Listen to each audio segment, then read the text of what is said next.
Selamat malam, sejahtera, shalom Ibu Bapak, saudara-saudara, Jemaat GPIB sejahtera di DKI Jakarta yang diberkati Tuhan. Salam sehat semua. Mari membaca Alkitab. Pembacaan Alkitab kita malam hari ini terambil dalam kitab Hakim-Hakim, pasalnya yang kelima dan 6. Siapkan Alkitab kita berdoa. Bapa di dalam surga, di malam hari ini kami boleh menikmati penyertaan Tuhan sepanjang sepekan dan juga dari pagi hari hingga malam ini. Sebelum tubuh ini beristirahat di malam hari ini, kami ingin membaca Alkitab yang berintikan firman Allah. Karena itu kami ingin kekuatan dari kuasa Roh Kudus-Mu yang akan menguatkan tubuh kami supaya kami fokus dalam pembacaan Alkitab. Karena itu ya Tuhan, kami serahkan doa kami hanya di dalam nama Yesus Kristus, firman yang hidup, kami berdoa. Amin. Mari membaca Alkitab pada malam hari ini, terambil dari kitab Hakim-Hakim pasal 5 dan 6, dan berjudul Nyanyian Deborah. Pada hari itu bernyanyilah Deborah dan Barak bin Abinoam demikian, karena pahlawan-pahlawan di Israel siap berperang, karena bangsa itu menawarkan dirinya dengan sukarela. Pujilah Tuhan. Dengarlah ya raja-raja, pasanglah telingamu ya pemuka-pemuka. Kalau aku mau bernyanyi bagi Tuhan, bermazmur bagi Tuhan, Allah Israel.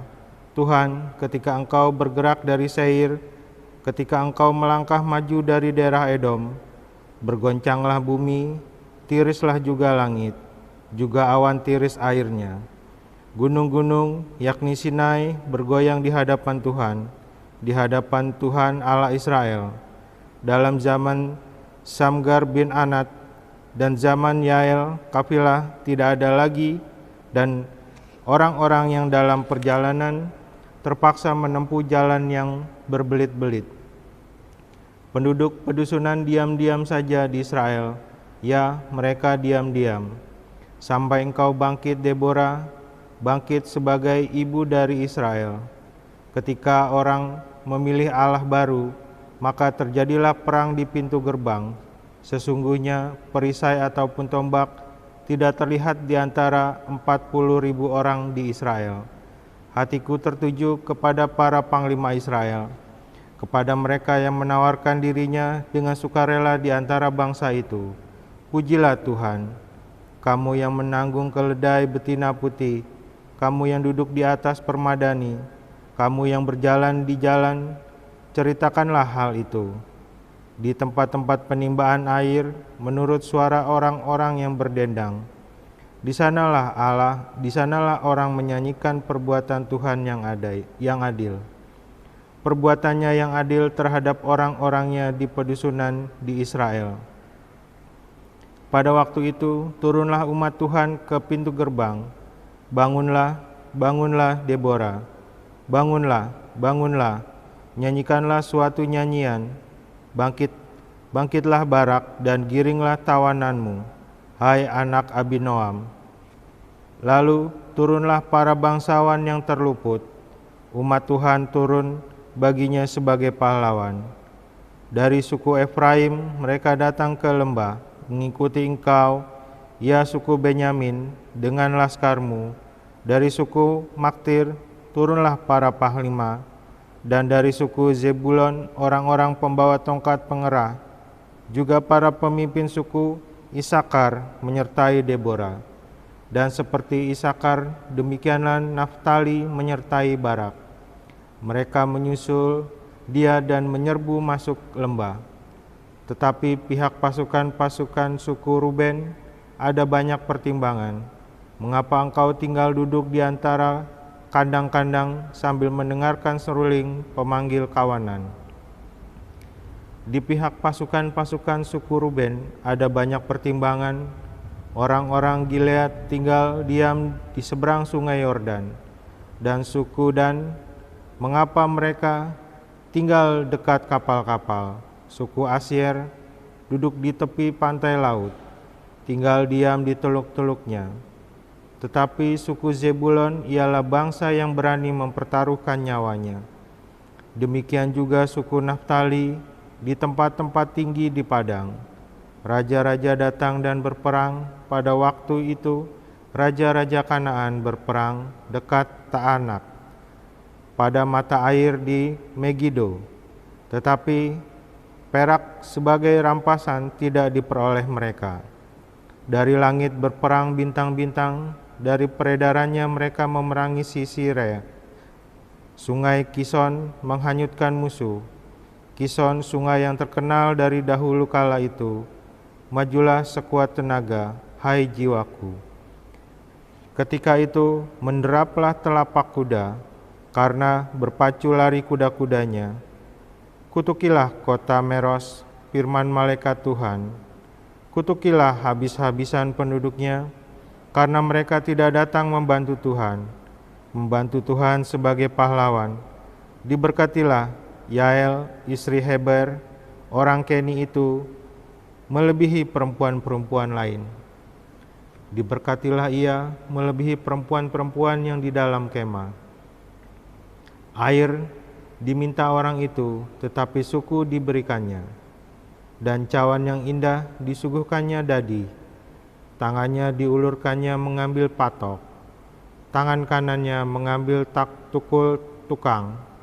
Ditukulnya Sisera, dihancurkannya kepalanya, diremukkan dan ditembusnya pelipisnya.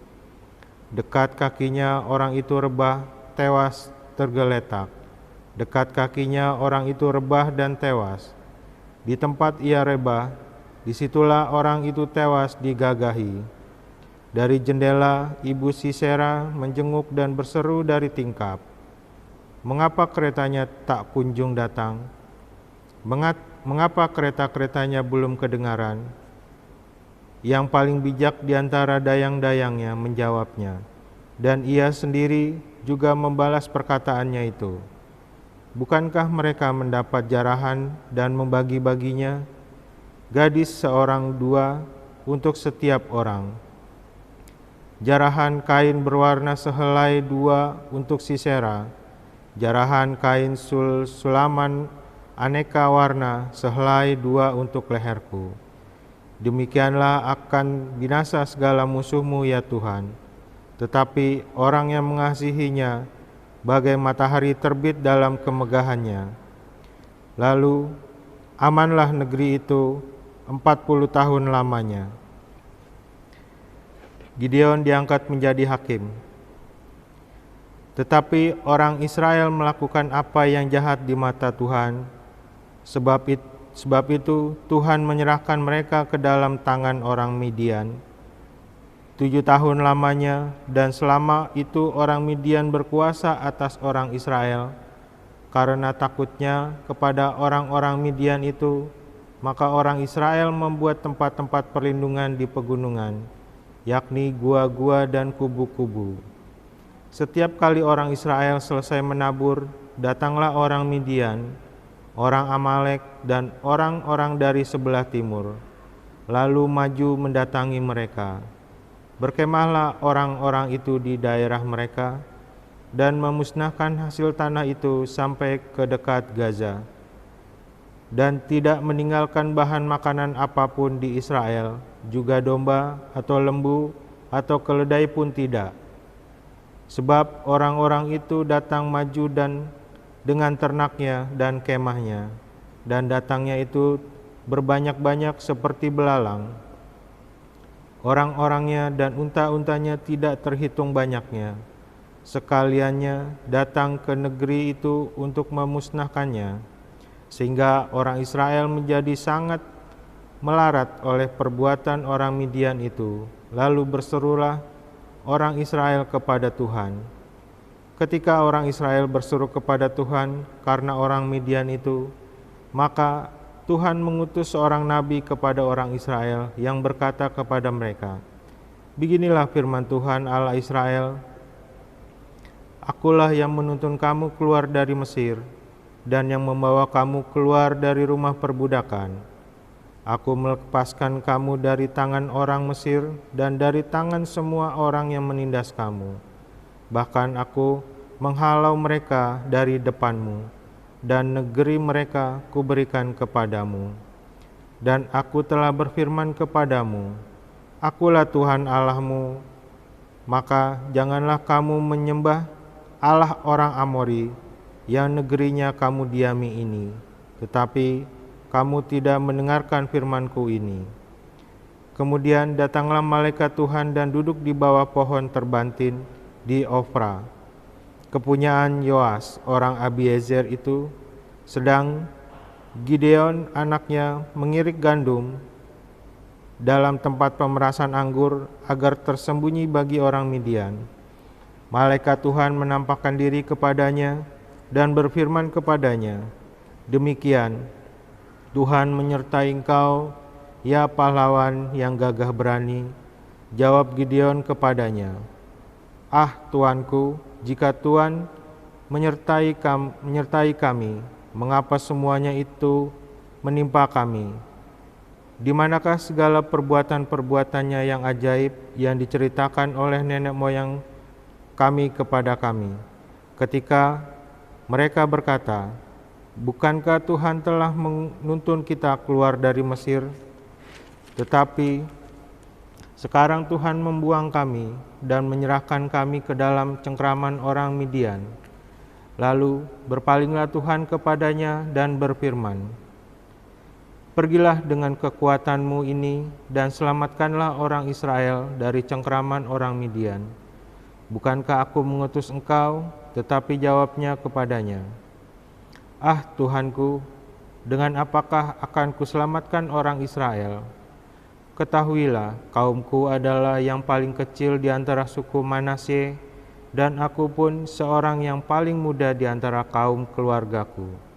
Berfirmanlah Tuhan kepadanya, Tetapi akulah yang menyertai engkau, sebab itu aku akan memukul kalah orang Midian itu sampai habis. Maka jawabnya kepadanya, Jika sekiranya aku mendapat kasih karunia di matamu, maka berikanlah kepadaku tanda bahwa engkau sendirilah yang berfirman kepadaku. Janganlah kiranya pergi dari sini sampai aku datang kepadamu, membawa persembahanku dan meletakkan di hadapanmu. Firman-Nya, Aku akan tinggal sampai engkau kembali. Masuklah Gideon ke dalam, lalu mengolah seekor anak kambing dan roti yang tidak beragi dari seeva tepung. Ditaruhnya daging itu ke dalam bakul dan kuahnya ke dalam periuk. Dibawanya itu kepadanya ke bawah pohon terbantin, lalu disuguhkannya. Berfirmanlah malaikat Allah kepadanya, Ambillah daging dan roti yang tidak beragi itu, letakkanlah ke atas batu itu, dan curahkan kuahnya. Maka diperbuatnya demikian. Dan malaikat Tuhan mengulurkan tongkat yang ada di tangannya. Dengan ujungnya disinggungnya daging dan roti itu, maka timbullah api dari batu itu dan memakan habis daging dan roti itu. Kemudian hilanglah malaikat Tuhan dari pandangannya. Maka tahulah Gideon bahwa itulah malaikat Tuhan. Lalu katanya, Celakalah aku, Tuhanku Allah, sebab memang telah kulihat malaikat Tuhan dengan berhadapan muka. Tetapi berfirmanlah Tuhan kepadanya, Selamatlah engkau, jangan takut, engkau tidak akan mati. Lalu Gideon mendirikan mezbah di sana bagi Tuhan dan menamainya, Tuhan itu keselamatan. Mezbah itu masih ada sampai sekarang di Ofra, kota orang Abiezer. Pada malam itu juga Tuhan berfirman kepadanya, Ambillah seekor lembu jantan kepunyaan anakmu, yakni lembu jantan yang kedua, berumur 7 tahun. Runtuhkanlah mezbah Baal kepunyaan ayahmu dan tebanglah tiang berhala yang di dekatnya. Kemudian dirikanlah mezbah bagi Tuhan Allahmu di atas kubu pertahanan ini dengan disusun baik. Lalu ambillah lembu jantan yang kedua dan persembahkanlah korban bakaran dengan kayu tiang berhala yang akan kau tebang itu. Kemudian Gideon membawa 10 orang hambanya dan diperbuatnyalah seperti yang difirmankan Tuhan kepadanya. Tetapi karena ia takut kepada kaum keluarganya dan kepada orang-orang kota itu untuk melakukan hal itu pada waktu siang, maka dilakukannya pada waktu malam. Ketika orang-orang kota itu bangun pagi-pagi, tampaklah telah dirobohkan mezbah Baal itu, telah ditebang tiang berhala yang di dekatnya, dan telah dikorbankan lembu jantan yang kedua di atas mezbah yang didirikannya itu. Berkatalah mereka seorang kepada yang lain, "Siapakah yang melakukan hal ini?" Setelah diperiksa dan ditanya-tanya, maka kata orang, "Gideon bin Yoas, dialah yang melakukan hal itu." Sesudah itu berkatalah orang-orang kota itu kepada Yoas, "Bawalah anakmu itu keluar, dia harus mati, karena ia telah merobohkan mezbah Baal dan karena ia telah menebang tiang berhala yang di dekatnya." Tetapi jawab Yoas kepada semua orang yang mengurumuninya itu, "Kamu mau berjuang melawan Baal atau kamu mau menolong dia? Siapa yang berjuang membela Baal akan dihukum mati sebelum pagi. Jika Baal itu Allah, biarlah ia berjuang membela dirinya sendiri." Setelah mezbah ya dirobohkan orang, dan pada hari itu diberikan oranglah nama Yerubal kepada Gibeon, karena kata orang, "Biarlah Baal berjuang dengan dia setelah dirobohkannya mezbahnya itu." Seluruh orang Midian dan orang Amalek dan orang-orang dari sebelah timur telah berkumpul bersama-sama. Mereka telah menyeberang dan berkemah di lembah Yizreel. Pada waktu itu roh Tuhan menguasai Gideon. Ditiupnyalah sangkakala dan orang-orang Abizer dikerahkan untuk mengikuti dia. Juga dikirimnya pesan kepada seluruh suku Manase, dan orang-orang ini pun dikerahkan untuk mengikuti dia. Dikirimnya pula pesan kepada suku Aser, Zebulon, dan Naftali, dan orang-orang itu pun maju untuk menggabungkan diri dengan mereka. Kemudian berkatalah Gideon kepada Allah, "Jika engkau mau menyelamatkan orang Israel dengan perantaraanku, seperti yang kufirmankan itu, maka aku membentangkan guntingan bulu domba di tempat pengirikan. Apabila hanya di atas guntingan bulu itu ada embun, tetapi seluruh tanah di situ tinggal kering, maka tahulah aku bahwa engkau mau menyelamatkan orang Israel dengan perantaraanku, seperti yang kau firmankan." Dan demikianlah terjadi, sebab keesokan harinya pagi-pagi ia bangun, dipulasnya guntingan bulu itu dan diperasnya air embun dari guntingan bulu itu, secawan penuh air. Lalu berkatalah Gideon kepada Allah, "Janganlah kiranya murkamu bangkit terhadap aku, apabila aku berkata lagi sekali ini saja. Biarkanlah aku satu kali ini saja mengambil percobaan dengan guntingan bulu itu. Sekiranya yang kering hanya guntingan bulu itu, dan di atas seluruh tanah itu ada embun." Dan demikianlah diperbuat Tuhan, diperbuat Allah pada malam itu, sebab hanya guntingan bulu itu yang kering, dan di atas seluruh tanah itu ada embun. Demikianlah pembacaan Alkitab. Saudara-saudara, mari kita berdoa. Bapa di dalam surga, kembali kami datang kepadamu. Kami ingin menyerahkan diri kami setelah kami membaca Alkitab. Dan tiba malam hari ini, tubuh kami akan beristirahat. Dalam tidur malam kami, Tuhan, Engkau pelihara kami, Engkau jaga kami sepanjang malam hari ini. Dan besok pagi atas perkenan Tuhan, dengan tubuh yang diberkati Tuhan, kami boleh bangun pagi, kami boleh siap memasuki ibadah bersama jemaat-Mu di hari Minggu yang sudah Tuhan kuduskan sebagai sabat untuk kami beribadah kepadamu.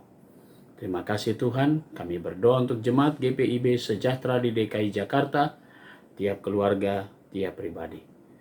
Inilah doa kami ya Tuhan, dalam nama Yesus Kristus, kami berdoa. Amin. Selamat malam, selamat beristirahat, Tuhan memberkati saudara.